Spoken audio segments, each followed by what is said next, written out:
Le Lamalouc qu'on a traversé en venant, je ne sais pas si vous avez fait attention, et tout un tas de petits affluents, donc, dont celui-ci, il me semble que c'est le Patu ici. Et donc tous ces petits affluents font autant de petites micro-plaines alluviales à l'échelle plus large de la plaine de Londres. Et donc cette alternance de parties alluviales avec des dépôts assez récents, avec une alternance où ici on est sur des coteaux calcaires plutôt séchants. Donc on a une alternance très locale comme ça de cortèges vraiment d'espèces de zones humides avec des cortèges d'espèces plutôt de garrigues. Donc un niveau patrimonial assez fort lié à ce contraste. Ensuite on a deuxième particularité, on est dans un contexte climatique particulier en plaine de Londres, notamment du fait de la présence derrière nous du pic Saint-Loup et du massif de l'Ortus, qui crée en fait un obstacle en hiver au courant d'air froid qui descend du massif central. On est sur dominance de tramontane, vent de nord-ouest. Et en fait, ces vents sont, donc le nord-ouest est derrière vous, ces vents sont bloqués par les massifs montagneux. Et les climatologues locaux, les experts météo locaux ont mis en évidence des différences très importantes, des minimales saisonnières en hiver, entre cette face nord du pic Saint-Loup et le Montpelliérais derrière. On est sur des écosystèmes de garrigues méditerranéennes. Donc on est bien dans un contexte climatique méditerranéen, mais par contre avec une influence un peu plus alpine et qui se retrouve chez certaines espèces du coup qu'on retrouve ici. On a par exemple le nacré de la filipendule, un papillon qui va être en limite d'air sud ici. Et on a également le chou des rochers, emblématique des marnes qu'on retrouve sur les alluvions.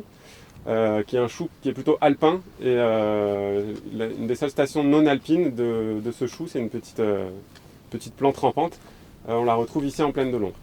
Et enfin, donc, la troisième particularité qui est plus globale aux écosystèmes méditerranéens, mais qu'on retrouve ici, c'est la présence de l'homme sur le territoire depuis des millénaires. Il y a notamment le village préhistorique de Cambous à côté, à Viol-le-Fort, qui date la présence de l'homme jusqu'à moins 4000 ans, 5000 ans avant Jésus-Christ à peu près. Donc voilà, donc une exploitation par l'homme sédentaire depuis le néolithique, depuis plusieurs millénaires, qui, associée à toutes ces particularités que je vous ai exposées avant, font que la plaine regorge d'enjeux de biodiversité très forts. Donc, notamment la présence de l'homme, donc c'est une présence d'agriculture traditionnelle avec de l'élevage extensif, des prairies de fauche et des usages plutôt extensifs qui ont permis à une biodiversité des milieux très ouverts de se mettre en place et de se maintenir, et associé également à des cortèges de zones humides, de ripisylves. Voilà, donc un mix d'éléments qui font une richesse vraiment assez particulière à cette zone, même au sein du biome méditerranéen qui est lui-même en soi un hotspot de biodiversité. Donc voilà, donc ça c'est plus pour le contexte un petit peu écologique de la richesse locale. Après nous, sur les actions du Seine ici, donc, on a eu une entrée forcément, on est arrivé en 2011 sur le territoire, on a eu une entrée forcément patrimoniale parce que ce site évidemment regorge d'enjeux. Donc au fait, au début, on est venu, on a pointé les espèces patrimoniales, le damier de la succise, les orchidées. On a notamment ici une orchidée d'Occitanie qui est également une rareté nationale et mondiale. Donc on a un peu pointé ces enjeux et on a fonctionné plutôt avec une vision, je dirais, étroite à la parcelle et au pointage d'espèces. Et on est venu mettre en évidence donc, des enjeux qui n'étaient pas forcément très clairement identifiés. Et associé à ça, on a lancé une animation territoriale avec les éleveurs locaux. Et on s'est rendu compte assez rapidement qu'il y avait un déséquilibre entre les éleveurs, notamment avec des éleveurs qui avaient trop de terrain sur les secteurs humides, avec beaucoup d'herbes, et au contraire des éleveurs qui étaient que sur le sec. Et donc nous, le jeu, ça a été un peu et également des zones qui étaient tout simplement pas exploitées en fait, avec de la freinée qui repartait, des milieux qui se refermaient, et également des très belles zones exploitables en l'état qui étaient tout simplement pas exploitées du fait de la perte en fait, des usages traditionnels agricoles. Donc du coup, nous, le jeu, ça a été un peu de mettre tout ça en animation, de faire un petit peu d'animation foncière et d'animation des usages entre les éleveurs. On a le cas notamment d'un éleveur qui était pas loin de la faillite parce qu'il avait trop de terrain sur le sec, il n'avait pas assez à manger en été. et il achetait trop de foin et grâce un petit peu à l'animation foncière, on a pu... voilà. Il gérait mal aussi son patrimoine sur la partie zone humide. Donc grâce à l'accompagnement technique et à l'animation, on a pu refaire partir cet éleveur. Voilà, il y a eu également, Thierry en a parlé, le concours Prairie Fleurie pour une éleveuse de la plaine, Eliane Pézière, qui est juste derrière, qui a remporté le concours Prairie Fleurie en 2014, il me semble. National. Concours national, ouais. Voilà. Donc ça rejoint un peu le deuxième axe d'action que je voulais vous présenter du conservatoire. Donc c'est l'accompagnement vraiment de la communauté de communes du Grand Pic Saint-Loup dans l'animation du site Natura 2000. Donc en prenant comme entrée donc, les enjeux du DOCOB, les fiches actions du DOCOB, et essayer de mettre en place des actions. Donc voilà, en fait, c'est pour nous Natura 2000, c'est aussi un tiroir pour trouver des moyens d'action, des leviers pour financer des actions. Donc là, on est parti sur des actions traditionnelles de type MAE. On a notamment des MAE sur les prairies humides, sur pas forcément de la fauche tardive, qui est parfois mal vécue par les éleveurs, difficile à mettre en place. On est plus sur de la fauche sélective où on va laisser des zones refuge certaines années et en faisant un peu bouger d'année en année ces zones refuge sur les prairies de fauche. Donc ça c'est un exemple de MAE qu'on a mis en place juste à côté ici. Également on a mis en place un certain nombre de contrats Natura 2000 sur les zones humides. On pourra peut-être aller voir après, il y a notamment des drains qui ont été comblés, Thierry en a parlé aussi. On a pu fonctionner en déblai-remblai pour combler des drains en creusant des mares temporaires. Donc là, on parlait de fonctionnalité tout à l'heure. On va vraiment rechercher de la fonctionnalité zone humide concrètement pour les cortèges d'amphibiens, pour la flore patrimoniale. Et également, à travers le comblement de drains, voilà, retrouver de la fonctionnalité avec des périodes de mise en eau plus grandes pour ces zones humides, un report sur pied de l'herbe plus tard en saison grâce à cette inondation prolongée des terrains. Voilà, donc on va vraiment chercher des actions concrètes de terrain qui permettent de répondre aux objectifs de fonctionnalité. Et donc voilà, donc ça c'est pour vous balayer rapidement un petit panel des actions qu'on a mis en place. Et donc plus récemment, donc pour faire le lien avec la thématique biodiversité ordinaire, donc il y a le projet Devez qui a été lancé. Et donc c'est un projet qui consiste à aller grosso modo chez les éleveurs, des éleveurs volontaires, pour aller chercher, aller voir comment ils fonctionnent. Donc là on n'a plus du tout l'entrée qu'on avait au début d'aller chercher des endroits où il y a des enjeux vraiment ciblés de biodiversité. On va plus chercher des éleveurs sans avoir d'a priori sur les terrains et la valeur patrimoniale des terrains dont ils sont propriétaires ou qu'ils exploitent, mais plutôt d'aller chercher au global ces éleveurs et de regarder, grâce à l'accompagnement technique de la Chambre, qu'est-ce qui peut être, quel est le lien entre la biodiversité de leur parcelle et leurs pratiques, et au niveau de leurs pratiques, qu'est-ce qui peut être problématique au niveau agronomique et au niveau biodiversité, et comment tout ça peut mettre en lien. Et du coup, Sylvain de la Chambre d'agriculture va plus vous parler de ces aspects. Je vais compléter effectivement la présentation des actions. D'abord, pour rebondir sur ce que tu disais, moi ce qui me semble important, c'est quand même sur ces territoires-là, la complémentarité qu'on peut trouver entre les moyens et les compétences de tous ces acteurs-là. On parlait des actions du SEN, mais effectivement, systématiquement, et dès que c'est possible, on va essayer de créer des habitudes de travail et de réunir un peu les différents acteurs, que ce soit les collectivités, le SEN, les chambres d'agriculture, sur les différentes actions. Dans le cas de Natura 2000, sur le dernier PAEC ou PCE? Non, PAEC. C'est effectivement la Chambre d'agriculture qui était porteuse du projet, qui s'est reposée sur les animateurs locaux Natura 2000, que ce soit la communauté de communes Grand Pic Saint-Loup, mais aussi Vallée de l'Hérault, parce que le PAEC était à une plus large échelle. Et tout ça grâce à des habitudes de travail qui se mettent progressivement en place depuis 5, 10 ans, 15 ans, sur ces problématiques agro-environnementales notamment. Donc ça me paraît important, et qu'effectivement sur un territoire, les animateurs locaux en place, etc., se connaissent bien et puissent avoir l'occasion d'échanger sur les projets des uns et des autres pour pouvoir faire avancer ça. Et aujourd'hui, bon, ça fonctionne plutôt bien sur ce secteur-là. Peut en témoigner un peu le nombre de projets qui se montent. Hein. Un nouvel acteur en lien avec la communauté de communes, c'est aussi l'outil leader, hein, donc avec un accompagnement important et des réactions plutôt positives qui permettent de vraiment faire fonctionner et de faire aboutir les projets d'animation sur ce territoire-là. Parce qu'on a évoqué déjà ce matin en salle l'importance du temps d'animation pour faire aboutir les projets. Et effectivement, quand on a la chance d'avoir un territoire leader, c'est l'occasion aussi d'aller mobiliser de l'argent pour payer du temps d'animation de techniciens. Ça me paraît primordial. L'autre chose sur laquelle je voulais rebondir avant de présenter le projet Devèze un peu plus en détail, mais c'est en lien, hein, c'est qu'effectivement on parle de réseau de gestionnaires depuis ce matin, etc. Moi, il me semble quand même primordial sur ces thématiques-là de biodiversité, et notamment dans des milieux comme celui-ci, de bien intégrer les agriculteurs et les éleveurs en tant que gestionnaires, parce que c'est eux concrètement sur le terrain qui, par leurs pratiques, permettent vraiment concrètement de maintenir des infrastructures, d'avoir des pratiques favorables au maintien de milieux favorables à certaines espèces, etc.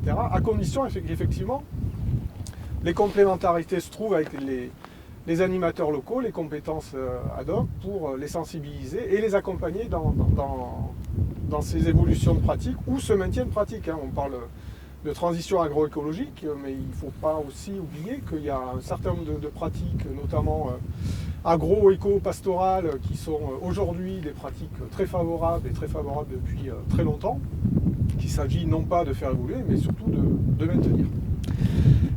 Donc dans le cadre de Devèze, effectivement, l'idée de ce projet-là, il faisait écho à un projet, je ne sais pas si vous en avez, pour certains vous avez dû en entendre parler, qui était le Live Plus Milouve, qui s'était mis en place les années précédentes, notamment porté par le CEN, le parc naturel, le parc national des Cévennes, l'Institut de l'élevage, etc., auquel avaient été associés les chambres d'agriculture, qui avait permis de construire une méthodologie de regard croisé, de diagnostic croisé entre compétences écologiques, environnementales et agricoles et pastorales pour travailler, établir un dialogue entre les éleveurs, les techniciens, les spécialistes sur la pratique éco-pastorale et le lien direct qu'il peut y avoir entre effectivement ce qui est fait concrètement par les éleveurs sur le terrain, à l'échelle de la parcelle, mais aussi surtout à l'échelle des systèmes d'exploitation, et comment un éleveur pouvait mettre en place de façon pérenne des pratiques à la fois compatibles et qui répondent à ses objectifs de production, parce que l'éleveur est avant tout quelqu'un qui doit produire de la viande, hein, en général, ou du lait, et puis des enjeux locaux, parce qu'on est en présence, en tout cas, sur des systèmes d'élevage qui intègrent en proportion quand même assez importante des surfaces dites pastorales, donc des milieux semi-naturels, issus de l'historique agro-pastoral sur le secteur. Donc tout ce travail qui a été mis en place dans le cadre de Milouve, de regard croisé, de méthodologie, de diagnostic de terrain, etc., il nous semblait intéressant de lui donner, de poursuivre un peu sur ces acquis-là et de voir comment on pouvait, on va dire, remettre ça en place à l'échelle de territoires différents. Donc ça a été un peu ce qui a fait émerger l'idée de mettre en place le projet sur le Grand Pic Saint-Loup, parce que c'était aussi un territoire moteur et volontaire.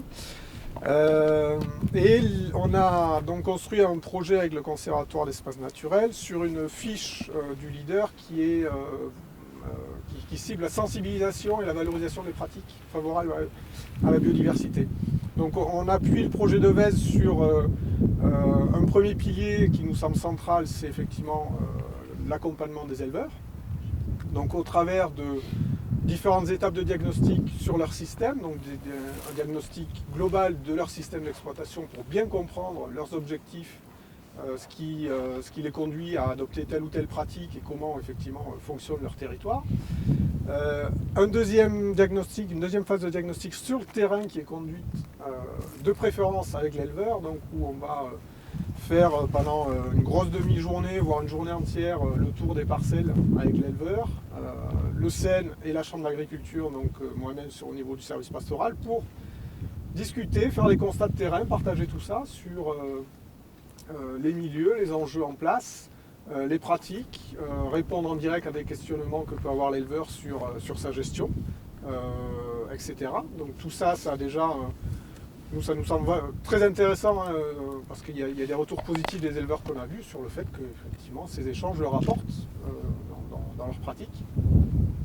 Et tout ça donc, va se concrétiser, cette phase un peu individuelle, par un rendu là, qu'on va bientôt attaquer, donc personnalisé, où on partage vraiment les constats.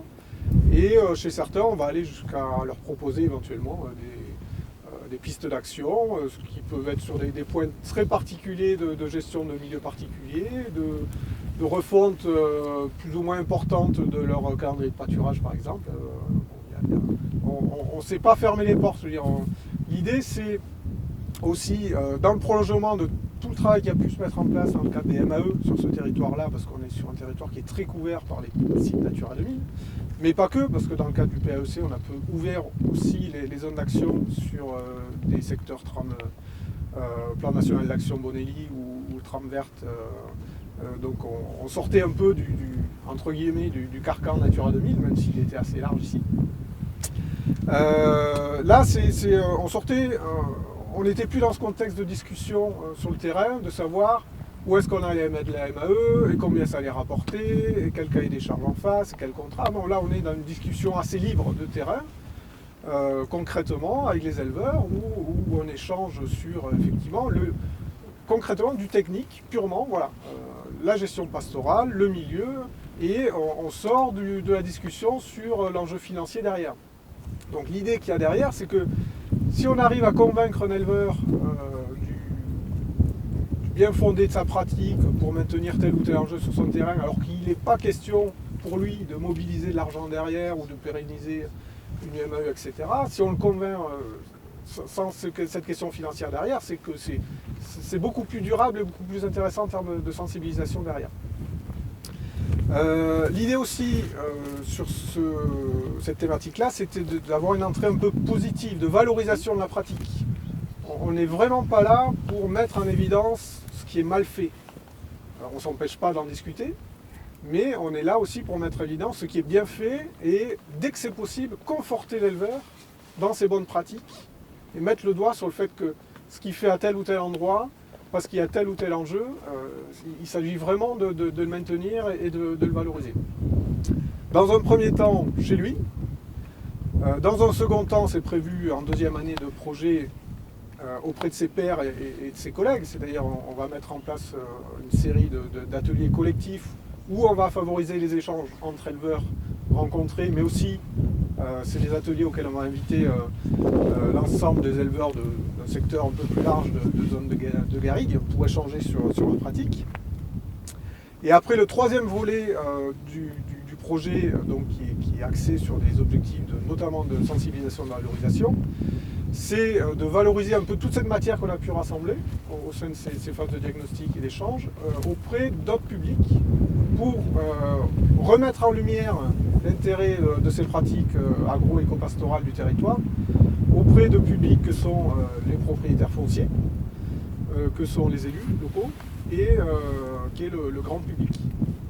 Donc au travers amener des élus sur le terrain par exemple, ou organiser des journées un peu de randonnée, de découverte du milieu, durant lesquelles on puisse faire toucher du doigt un peu au grand public, aux locaux, les enjeux, et faire rencontrer aussi les éleveurs, parler de ces pratiques-là, pour que finalement, dans un secteur très, finalement, on ne croirait pas comme ça, mais très très périurbain, on est très près de Montpellier, ces espaces-là aujourd'hui sont de plus en plus vus par les locaux comme des espaces de nature sauvage, première erreur, des espaces avant tout de liberté, des espaces ouverts, des espaces de loisirs.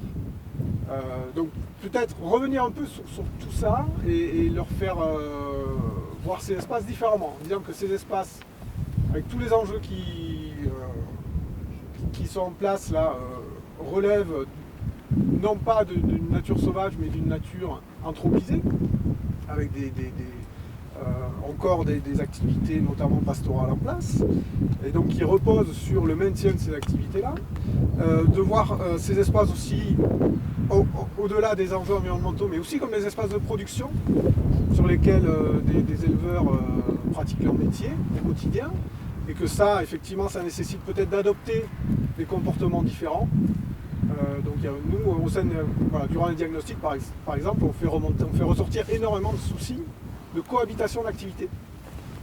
Parce qu'effectivement, on est sur un territoire qui est surexposé aux loisirs, à la fréquentation, le week-end, etc., avec beaucoup de gens présents sur ces espaces-là le week-end, des chiens, etc., et des éleveurs qui sont un peu isolés, qui des fois ont du mal à pratiquer sereinement leur métier et à dialoguer un peu avec le public qui vient fréquenter ces espaces-là. Donc ça, c'est un peu tous les objectifs du projet de VEZ, sachant qu'on a peu de temps pour faire tout ça, donc on va essayer d'en faire autant que possible. On fait une quinzaine de diagnostics sur la quarantaine d'éleveurs qu'il y a sur le territoire. Globalement, les surfaces pastorales couvrent quasiment un quart du territoire. C'est pas loin de 13 000 hectares.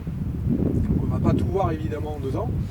Mais l'idée, c'est de capitaliser un peu sur ces diagnostics-là, de voir un maximum de gens. Notamment, on a ciblé dans le panel les gens qu'on va aller voir, les jeunes, les plus jeunes, parce que c'est eux qui vont assurer sur le long terme, on espère, l'activité.